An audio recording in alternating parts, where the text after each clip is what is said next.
Welcome to the Featured Anime Podcast. I'm your host, Jack. And I'm Rick. And today we are talking about New Game, which was actually a recommendation from Jeb. And we had talked a little bit about it beforehand. Yeah. I actually enjoyed this a little bit. You, on the other hand, did not. At all. You didn't just enjoy it. You loved it. You lavished it. Oh, we'll get into it. We will get into it. Right. And I'm not here to hurt people's feelings. So I'll just leave it at that until we start discussing. So, but before that, we were actually talking about the patron exclusive colors that Noob got for his patron exclusive mug for the $5 tiers. And also, we were talking about sugar and caffeine and how much is in the drinks and what drinks I actually drink. And how I'm actually kind of a picky drinker, apparently, and now that I think about it too. I would say cultured. Sure.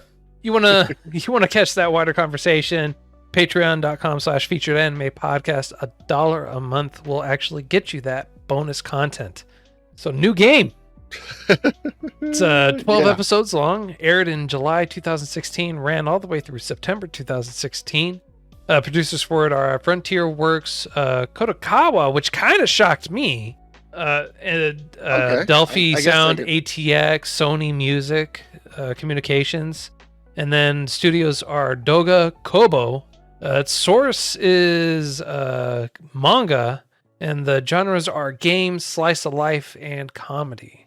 There it is. Slice of life. I knew it.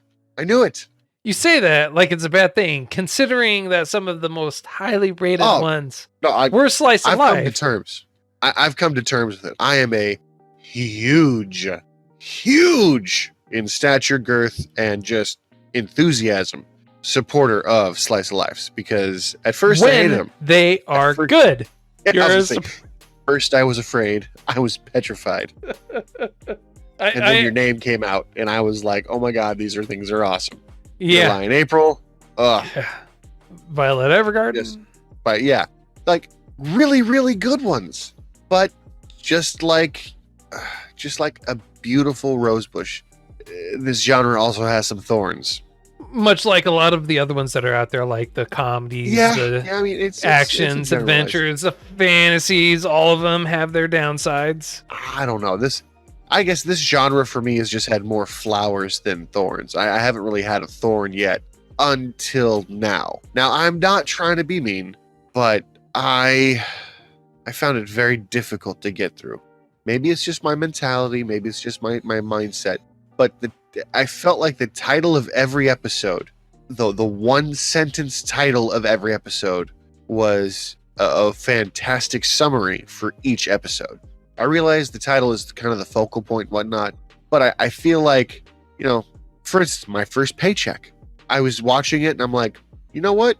There's a few things I could probably discuss about. And then I got distracted because that's all it was about. Like, people you don't care about pop up, and don't care about yet, I should say, pop up, and they just, oh yeah, I did this, I did that, I did this. And then they're just so stereotypically that character that there was no shock and awe. And I don't necessarily need shock and awe to keep my suspense, but it was cookie cutterish and very generic. The animation quality was amazing. I don't want to take away from that. I watched it in both subbed and dubbed. I prefer the dubbed, surprisingly enough. Mainly because I felt like it was easier to get through. Because my interest was just lacking. Because I got excited when I saw Slice of Life, and I saw gaming, and then I saw the title of the game. I'm like, New Game? What kind of new game thing have I not liked? No Game, No Life. Phenomenal. Ufumi, I think is what the name of it was. I don't want to put all my stats into my defense because I don't want to get hurt. Right, Bofuri, yeah. Also good. Yeah. Game, arguably Slice of Life-ish. True. Am I wrong? Okay. No, you're right. But it at the same time, you gotta take every aspect of life to go with it. And this, I feel like, kind of made light, but kind of dipped your toes into the realities of what game development can be like. Which absolutely. Which I thought was actually really well. It was done. It's not like the hardcore stuff of it. It's not the full on. We both know that when it's a large AAA game, like how that one apparently is looking like it's supposed to be, has a large team behind it. Not only that, it's hell. Yeah, it is hell. Because yes, what they depicted was honestly very accurate. I was surprised by that, and the intricacies in which they showed in this anime were very detailed. They were familiar with the topic at hand, which shows, and it is miles better than it could have been. Because of that fact, they were familiar with the the material. And one of the things I really enjoyed was while they were finishing up their first game kind of thing, someone accidentally, on purpose, gets an up the skirt shot and looks at the panties. No, it's not accidental. No, I know it's not accidental, but that's why I said accidental on purpose, accidental. Because it wasn't supposed to be there. Half the team thought it wasn't supposed to be there. The other half was like, it's probably going to be a good Easter egg. And this was like really close to being like done. And because the higher ups are like, no, we want that there. We want it as a surprise shot. If you get the camera to do that. Well, now they have to do that to every single character. Yep. Which means you have to basically rewrite code for hours and hours and hours when your deadline is right around the corner. Well, and it's not just rewrite code. It's you have to send it back to the artists, and the artists have to then go through and make sure that they put that on every single character for it. Otherwise, it just doesn't work. It doesn't happen. But the other thing that's actually really unique is they talk about bringing in part-timers to go through and test and make sure, and then they're pretty strict on, like, you can't tell anything about anything here because you'll be breaking contracts and things like that, which is true. When you're brought in, if you're brought in, you have contracts. I mean, obviously people break them all the time. That's and pictures and everything like that happening all the time. But at the same time, it's like, well, it's like, that's true. And then a buddy of mine, go ahead. And then they also talked about bringing in people, not just hiring random people anymore, but actually hiring a company that comes in and does all the beta testing and everything like that for them. Well, not to go off on a side tangent, but I think we're about to. A buddy of mine's actually, I would say, an accomplished beta tester. He does not get paid. He's beta tested about 8 or 9 games. He was really good at Fortnite. He was really good at Overwatch. I think like in the top 8 percentile. You need to be in the top 5 percentile to be sponsored and whatnot. But like, dude's really amazing at this stuff. And I really wish he would have focused on that instead of doing what he's doing now. But that's beside the point. And I think he beta tested one game and got like $100. And his focus was literally playing the game to break it, like running it ragged to break it, so that people watching him play could be like, that's an error. We need to fix that. That's an error. Which is how it's supposed to be. I mean, like, that's why they actually bring him in there. They don't bring him in to just play the game. They want people to come in, and so that's why they'll actually hire companies or people that come in. It's like, you have to document everything, and I want you to do everything you can to actually break this game. I want you to break the game, because the more they're able to break the game now, the less they have to worry about out in the wild. And true, and beta testing goes on up until like a week before the release. Yeah. Even after a game goes gold, it still goes through the testing, goes through all the changes and updates and everything like that, all the way up until it actually starts printing on the discs. There's one, I'll tell you this right now, though. There's the interesting thing between now and how it was before internet is when a game was released, for example, Gran Turismo, when it released on PlayStation. We're not old. It's impossible to get 100% on that game because of a bug. Why? because they released it. It went gold, so it needed to be released on time, and they released it with a bug in there, so you could never actually reach 100%. Oh, that's annoying. That is so annoying. So people literally have gone through. They've done everything and everything like that. Can't be patched. Can't just throw out a patch and say, "Hey, it's fixed now. It's done. it's out there." Whereas of now, and I feel like it's made people kind of I want to say a little whiny at the same time. So it's made game developers lazy and people whiny because they want games and they want them faster and they want them now and they want them better and they want them to be perfect. Well, to get the games out faster to everyone, to me, you, everyone else, faster, they put it out, but they'll put out a broken game sometimes, like Cyberpunk 2077. Great game, I loved it, but I've heard so many things. It was released broken, and it got delayed. People were getting upset, but when it finally released, it was broken. It had problems. And same thing with I want to say, what was that? Another game that, gosh, I can't remember it. It's just so recent too. I wouldn't know. The last game I played, Destiny 2. And that one had problems and was broken too when it released. And so a lot of people has these expectations where when it's released, it's going to get fixed right away, or you have this big old patch. So you release the game, people go out and buy it, but they're buying something broken. And if they're not connected to the internet so they can download this patch, this fix, they're not going to be able to play the game to its fullest extent because it's broken. I guess what they're going through now is they're going on the assumption you have internet. Because, I remember a time way back when I had to download nothing to play a video game. Which is, it really wasn't that long ago that you didn't have to download it. But here's the thing. Here's the thing that this does really well is they go through and they highlight saying, we want to make sure that when this is released that we don't have these problems. And it goes all the way back to even to the art. So our main character for this Aoba, she was drawing these characters. It's, she's brand new. She just started there and she's drawing these characters. She's giving it to giving it to the team, and programming is going through, and they're saying, hey, do you not see these errors?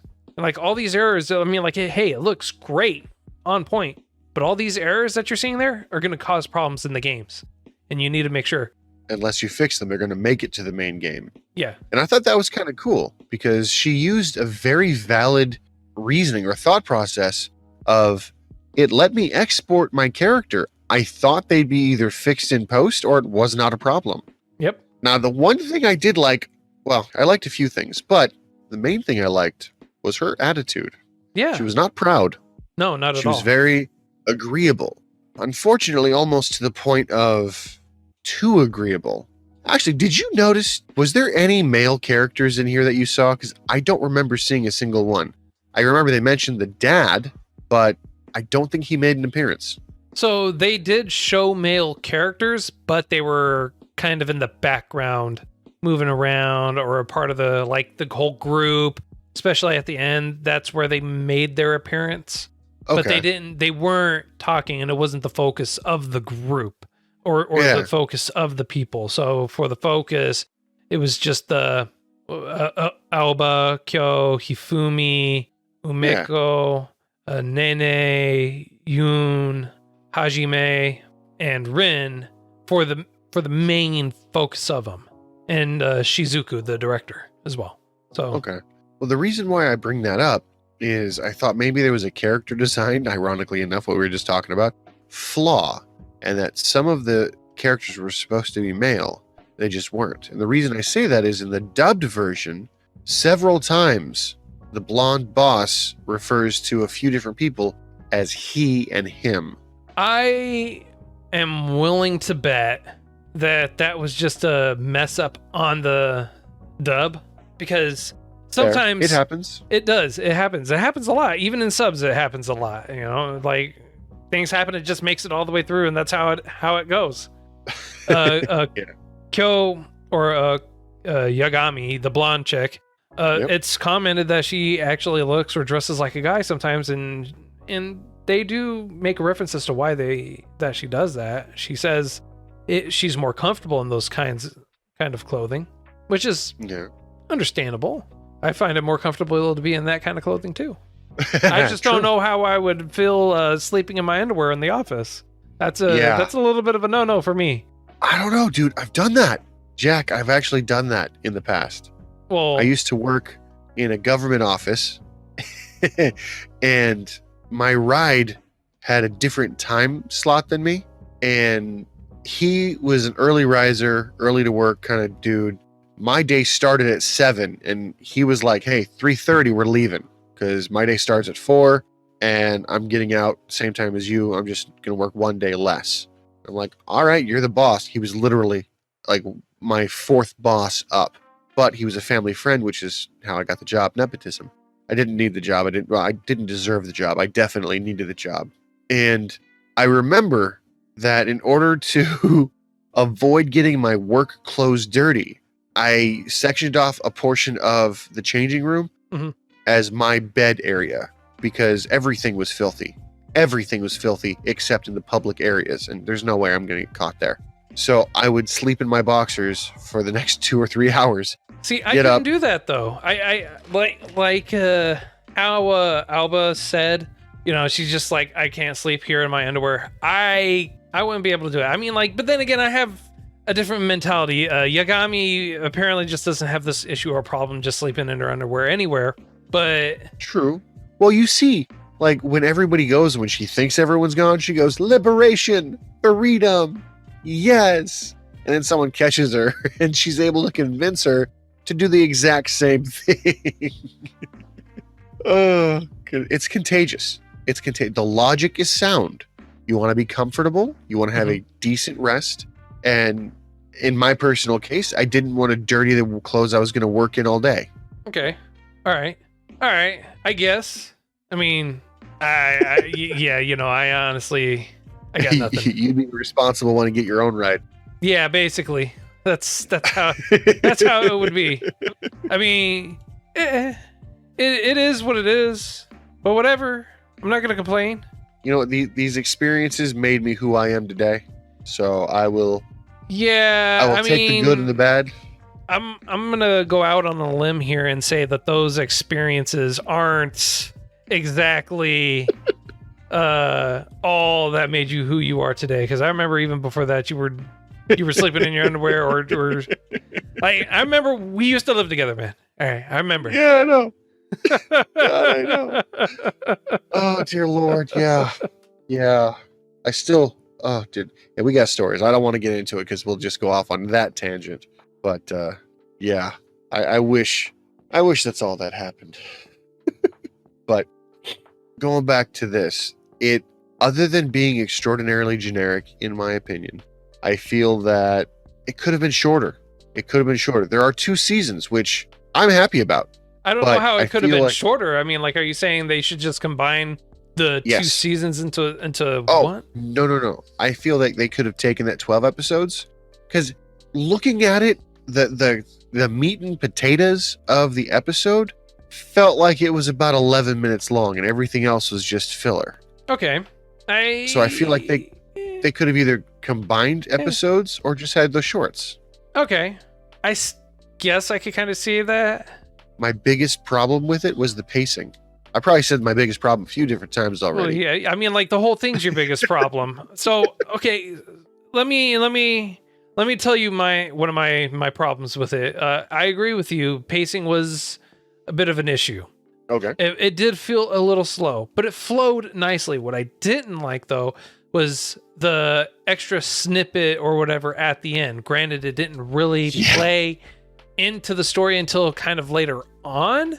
But it was still just kind of. It could have, if you were the type of person that, credits roll, next episode, you would miss a lot.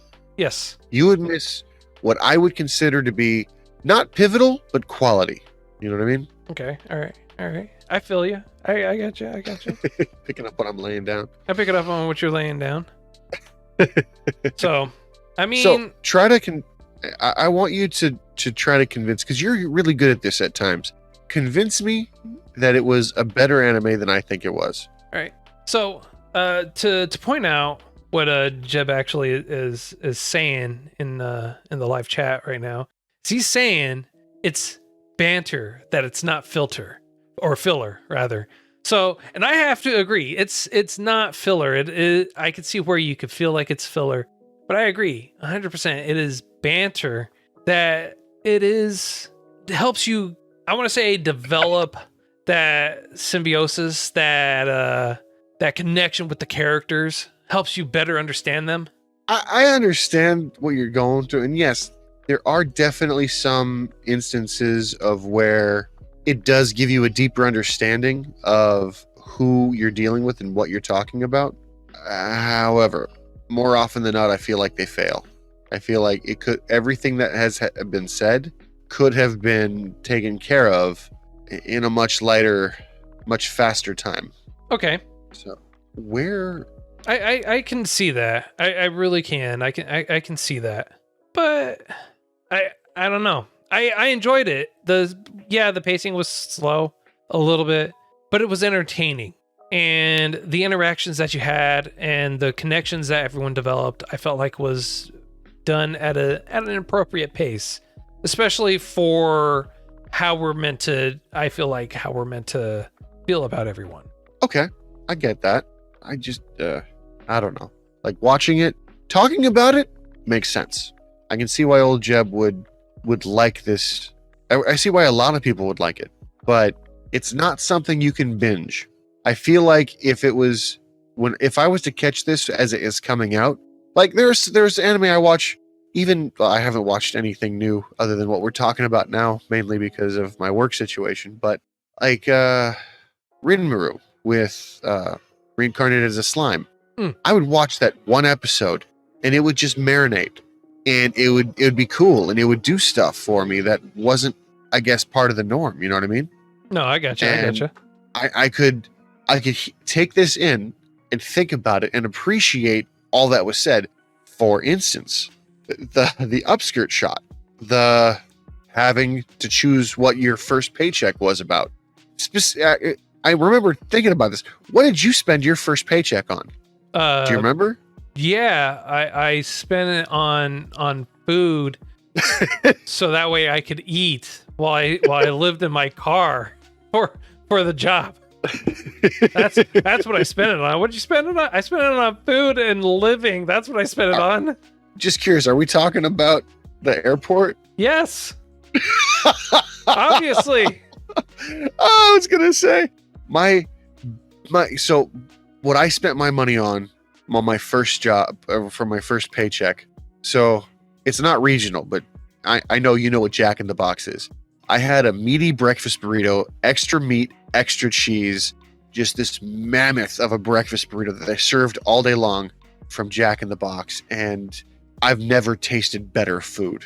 That said, that was the only part of that check that I could get for myself. Everything else went to like phone bills and rent. So it was just sweet, you know. It was. You had that liberating feeling. Yeah, it was a taste of victory.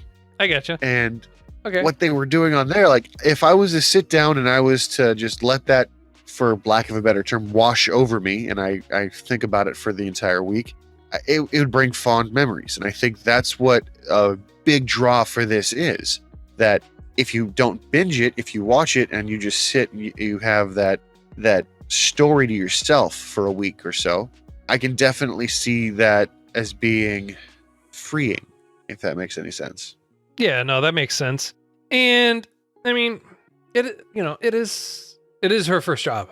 So, and to bring up another point that was brought up again by Jeb, like they do have to show the characters, and they got to give them a chance to show off their traits, so that way they can get introduced to each other. Because I mean, I don't know about you, I work in an office, in a literal office setting, and yeah, it's I used to. It's rough. It's rough, Yeah. especially when you first get into that office setting, and I think they did a nice portrayal of that as well for this. So Each character did have their own individual quirk, and they all had their own charm, yeah, with the exception of the airsoft lady.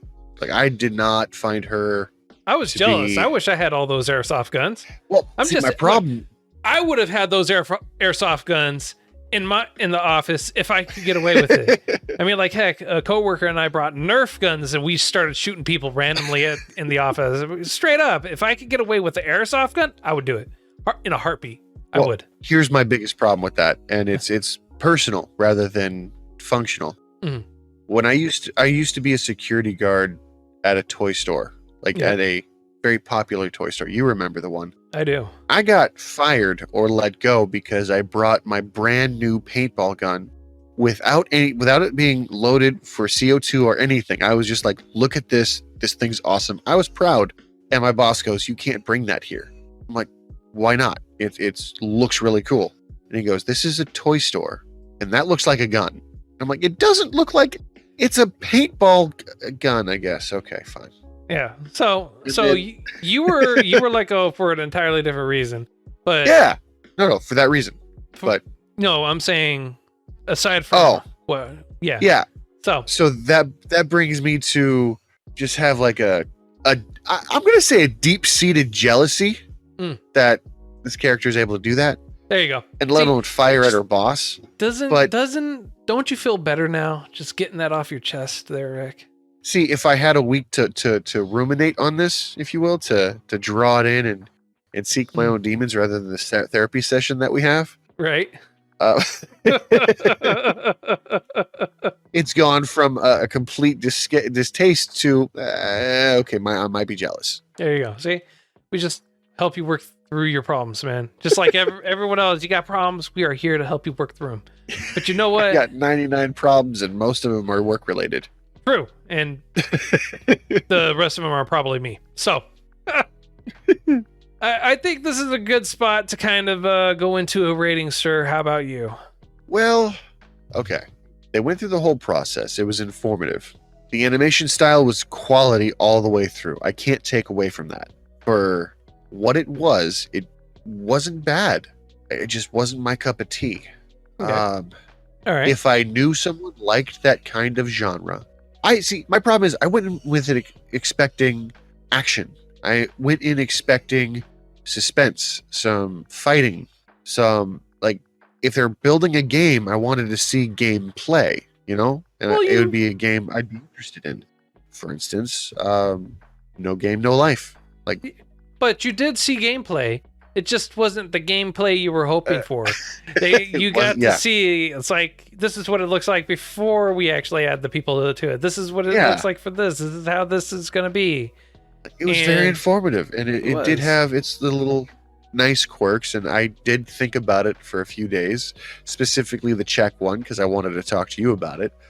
But it's not something I'd pick up on my own, if that makes any sense. Makes sense. I would say voice acting on either side, dub or sub, was pretty good. Come on, honest answer, man. Give it to us straight. Well, when I first started talking to you, it was a 2. Like, straight out flat, just 2. However, after a minor amount of self-reflection with you, 6. All right.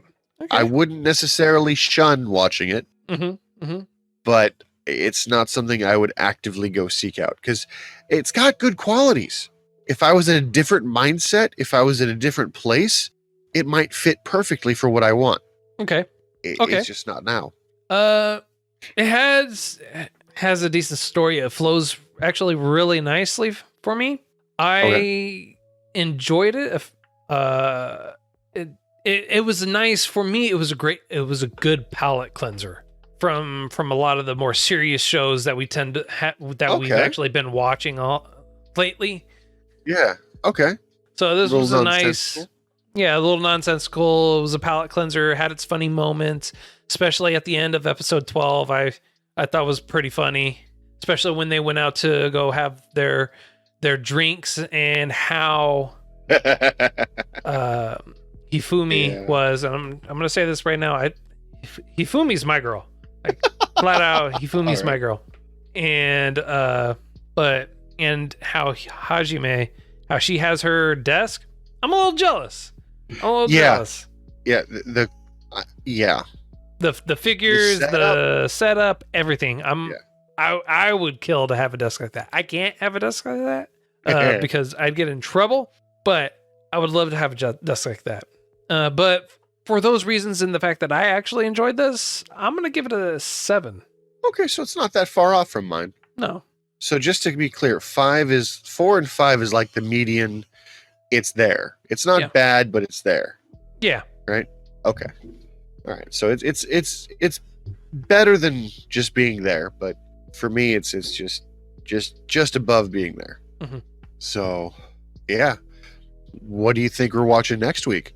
Well, we're gonna actually watch season 2, so we're gonna watch season 2 because my love of actual endings, or not endings, but I don't like leaving things open. But there's also how many seasons are there? 2. Okay, there are 2 seasons, but there's also an OVA that takes place in between the 2, and I'm gonna see if I can't track that down, and I'm gonna watch that as well. Because the OVA is a comedy ecchi slice of life. Oh. So. Okay. Yeah. Kind of it's like, why the change? But then maybe it goes right back. It goes right back to game slice of life and comedy for it. So. I was just saying, maybe they didn't have enough of a beach scene. Maybe. That is the middle of the season beach episode we were missing. Yeah. All right. Oh, man. Well. Hope you all enjoyed this week's choice. Hope you watch and enjoy next week's choice with us. If you feel like we missed something, didn't do it justice, did it too much justice, not enough justice, anything like that, feel free to reach out to us. featuredanimepodcast@gmail.com, at those anime guys on Twitter, Featured Anime Podcast on Facebook, or you can join us in our Discord. We talk in there, we hang out in there. Link for that's going to be in the show notes for you. We do try to sometimes stream this live whenever we can. So if you happen to catch us live, and usually you can see us, or at least us kind of showing that we're live inside Discord. So it's a little bit of a motivation to check us out there. And if you want to support the show, patreon.com/featured anime podcast. $1 a month will get you some bonus content. And until next time, I'm Jack. I'm Rick, and I'm actually looking forward to seeing what kind of characters we run into next season. We'll see you next time. Later.